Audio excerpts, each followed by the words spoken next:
오늘 아침에 하나님 앞에 기도로 시작하는 하루를 열게 하신 우리 하나님, 여러분의 삶에 하나님이 정말로 간섭할 수 있는 그런 복 있는 사람이 되기를 축복합니다. 이 시편 73편은 여러분이 조금 전에 같이 우리가 본문을 보았듯이 악인들의 행통한 문제에 대해서, 그죠? 이해가 안 되는, 왜 저 사람들은 나쁜 짓을 하는데 잘 될까? 그런 생각이 들잖아요. 이 73편의 전체 말씀은 악인의 행통 문제에 대한 깨달음과 새 신앙 고백이에요. 1절부터 3절 말씀을 보면 악인의 행통 문제로 내가 실족할 뻔했다고 하는 그런 심경을 지금 이제 해상하고 있잖아요. 악한 자들이 잘 되는데 내가 정말로 시험 드네, 이런 의미거든요. 그 다음에 4절부터 12절 말씀은 현시에 득세하고 있는 번성하는 저 악한 사람들의 행통과 교만함들을 말하고 있습니다. 왜 저들은 저렇게 악한데도 번성하지? 왜 악인들은 저렇게 행통하고 교만하지? 그러니까 선한 사람이 보는 입장에서는 이해가 안 되는 거예요. 그 다음에 13절에서 17절까지 말씀드리면 악인의 행통들을 지켜보아야 하는 그 고심, 고뇌들, 그죠? 언제까지 저 악한 사람들의 행동을 저렇게 내가 지켜만 보고 있어야 하나 하고 고뇌하다가 결국 그 이유를 깨닫게 되죠.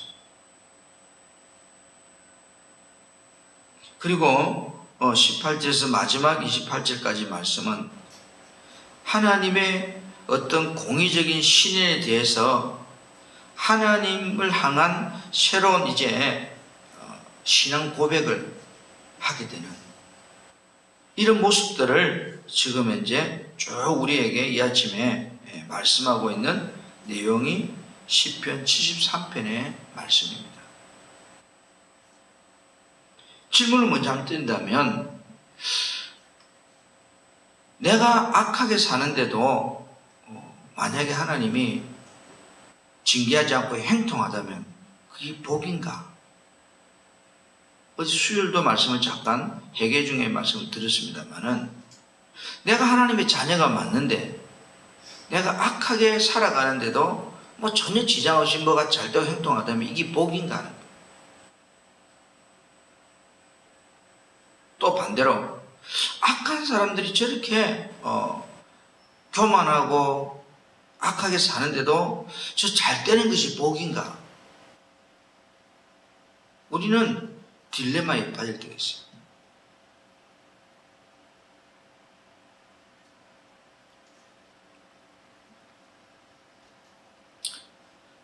1절 말씀을 다시 보면 하나님이 참으로 이스라엘 중 마음이 정결한 자에게 선을 행하시나니, 이 기준이거든요.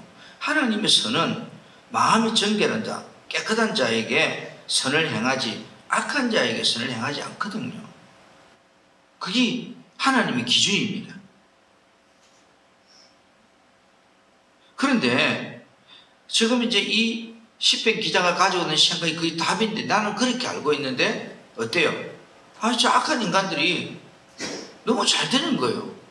도둑질 따고 싸우고 욕심 부리고 사기치고 그렇게 살아도 지가 원했던 소득보다 더 많이 거둬주고, 오늘 현대사회가 그런 거 아닌가요? 믿음으로 살면 우리는 바보 취급받고 수단 방법 가리지 않고 욕심 부리고 살면 그게 정상으로 보이는 세상. 그것이 시편 73편에 등장하는 세상이 아니고 지금 우리가 살고 있는 바로 이 세상입니다.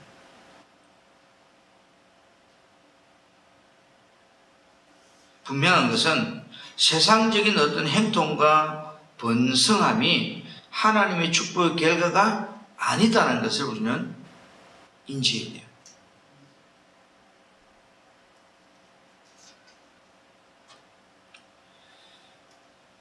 그 다음에 우리가 6절에서 9절 말씀을 쭉 이렇게 내려와서 보면 교만이 그들의 목걸이요 강포가 그들이 옷이며 살찌머리 그들의 눈이 쏟아내며 그들이 소득은 마음의 소원보다 더 많다는 거예요. 그것도 모자라서 그들은 능욕하고 악하게 말하고 높은 데서 거만하게 말하고 입은 하늘에 두고 그들의 혀는 땅에 두르다.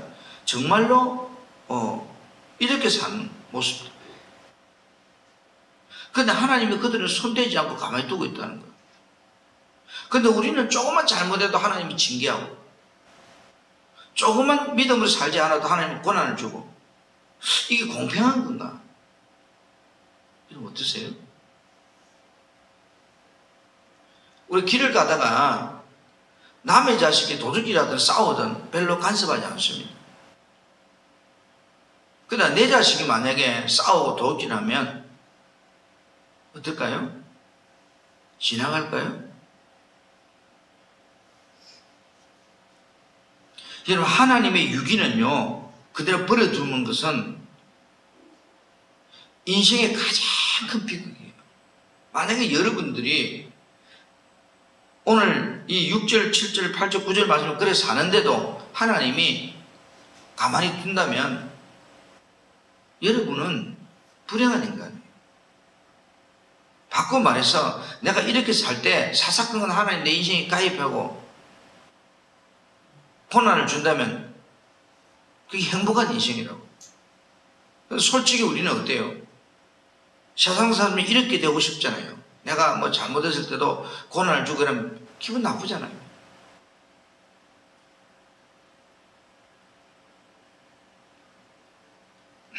그런데 문제는 17절에 뭐라고 해요? 하나님의 성소에 들어갈 때, 하나님의 성소, 뭐 지성소, 하늘 성소를 이야기 안 합니다. 죽음 후에 하나님 앞에 나아가서 보니까 이 말이거든요. 그들의 종말이 내가 깨달아. 그들의 종말이 뭐예요? 지옥 가는 거. 그들의 종말을 내가 깨달았나이다. 주께서 참으로 그들을 미끄러운 곳에 두시며 밤에를 던지시니 그들이 어찌하여 그리 갑자기 항폐했는가 놀랄 정도로 그들은 전멸하였나이다. 전멸했단 말은 다 썰어버렸다는 거죠. 여러분, 우리가 믿음으로 살면서 고난받는 것이 지금 이 땅에 사는 동안 이해가 안 될 때가 참 많아요. 그죠? 속상할 때도 많고. 그러나 내 영혼이 주님 앞에 서는 그날에는요, 분명하게 믿음으로 사는 것에 대한 보상과 그렇게 살지 못한 사람들의 모습을 우리가 두 눈으로 보게 될 날이 곧 온다는 거죠. 그러니까 세상 사람이 악하게 사는데 잘 되는 게 너무 부러워하지 말라는 거예요. 그건 복이 아니라는 거예요. 내가 고난 중에, 내가 지금 이제 믿음으로 살지 못함을 통해서 고난 당하는 것이 지금은 고통스러울지 모르지만 그것이 복이라는 거예요. 그걸 언제 깨닫는다고요? 하나님 성소에 들어갈 때야 비로소 깨닫는다. 그래서 인생의 물음 앞에서 이제 답이 풀렸다는 거예요. 기자가 세상 사는 동안 그게 답이 안 풀리가 너무 공고하고 답답했는데 하나님 성소에 들어가서 보니까 그 답이 풀리더라는 거예요. 오늘 여러분 우리가 살아가는데 답이 안 풀리는 게 많을 겁니다. 속상하죠. 답이 안 풀리니까. 답을 모르니까. 그럼 그 답은 여러분 주님 앞에 서는 날 다 풀립니다. 18절 19절 말씀에 쭉 내려와서 우리가 다시 보면 그들이 어찌하여 그리 갑자기 항폐되었는가 놀랄 정도로 전멸된 이 말은 뭘까요? 세상의 행통은요, 세상의 부요함은요 일장춘몽이라는 거예요. 그 일순간이라는 거예요.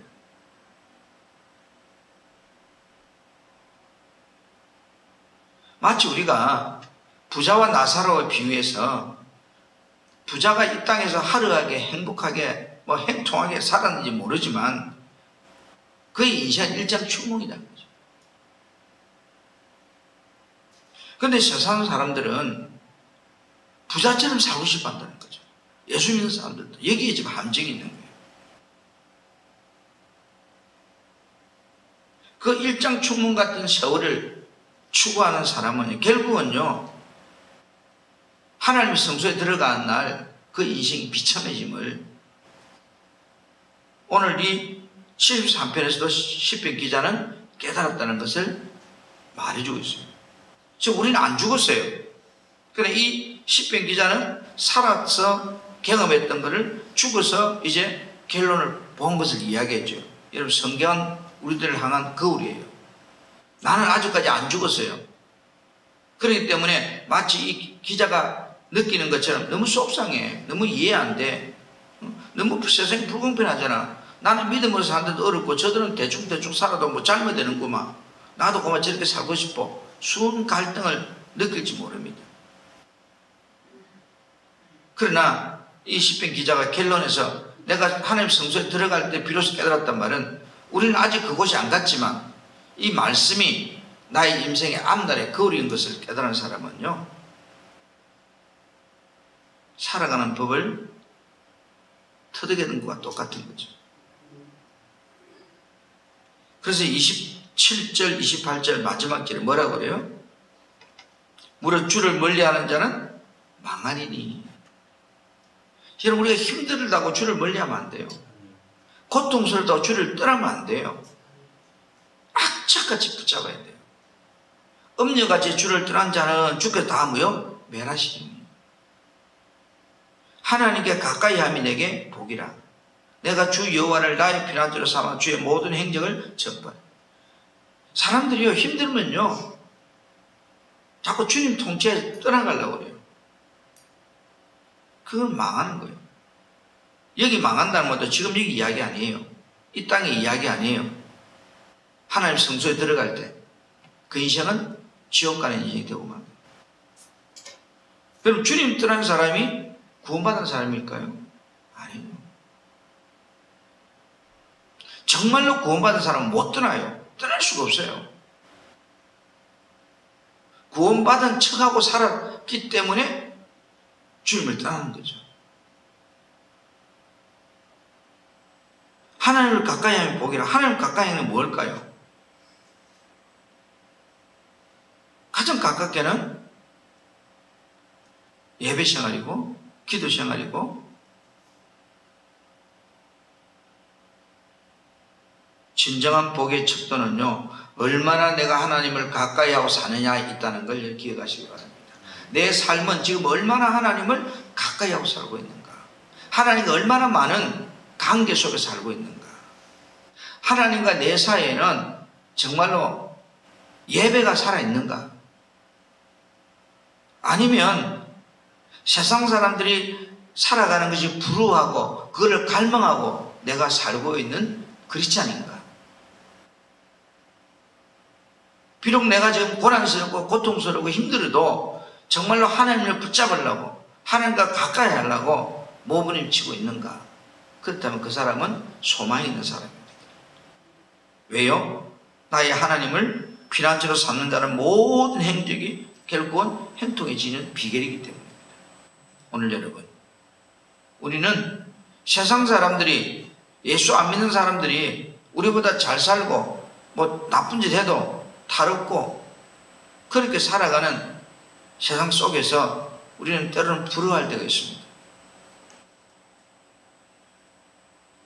저는 정말로 하나님이 나의 아버지라면, 내가 믿음의 선한 싸움 싸우지 않고 믿음의 길을 걷지 않을 때 나를 때려주신 하나님이라면 나는 그래도 믿음의 길을 가고 있는 사람이라고 믿습니다.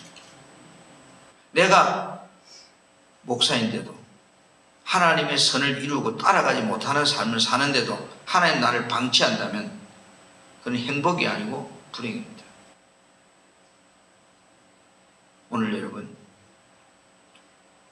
오늘 이 시인이 이야기하듯이 악인의 행동 문제에 대해서 이해되지 않다가 깨닫게 된 후에 무엇이 복인가를 고백하고 있는 것처럼, 정말로 하나님이 여러분과 함께하는 것이, 또 내가 하나님을 많이 가까이 하는 것이 복이라는 것을 기억하시기를 바랍니다. 기도하겠습니다. 좋으신 하나님, 우리는 살아가면서 어쩔 수 없이 환경이라고 하는 조건 속에 끌려갑니다. 그럴 때마다 왜 나는 믿음으로 사는데 힘이 들고 저들은 예수 믿지도 않는데 하는 것마다 잘 되지? 참 이해가 안 되고 우리가 고민하게 하는 것들이 세상에 너무 많습니다. 그러나 분명한 것은 모든 인생은 하나님 앞에 다 선다는 겁니다.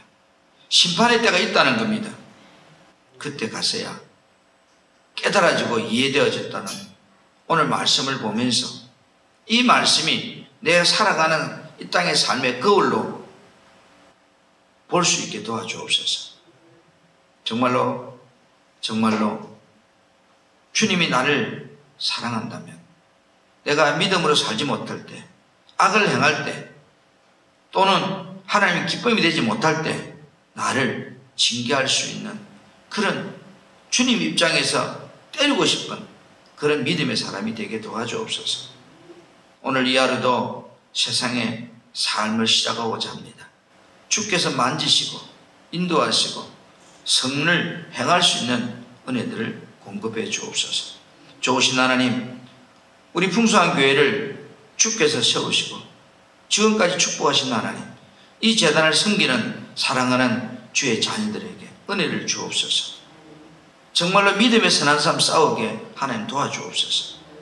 하나님이 나의 하나님이라고 고백할 수 있는 믿음 되게 도와주옵소서. 저들의 산업에, 저들의 가정에, 저들이 수고하는 모든 것들이 헛되지 않도록 오늘 또 하나님 악한 것을 막아주시고 주의 도우심의 손길이 그들의 삶에 임하게 하여 주옵소서. 특히 고난 중에 있는 성도들, 질병의 고통 중에 있는 성도들, 물질의 어려움 속에 있는 성도들 기도할 수 있게 하시고 하늘에 신령한 것이 그들의 영혼에 공급됨으로 소망의 삶을 살 수 있도록 은혜를 더하여 주옵소서. 오늘도 하나님 나라가 이 땅에 실현되기를 원합니다. 우리 사랑하는 모든 성도들 이 아침에 부르짖고 기도할 때 그 영혼에 샘수의 강이 흐르게 하시고 치유의 영이 임하게 하시고 새롭게 하시고 구원의 은혜가 임하는 복이 있게 하여 주옵소서. 예수님 이름으로 축복하며 감사하며 기도드립니다. 아멘.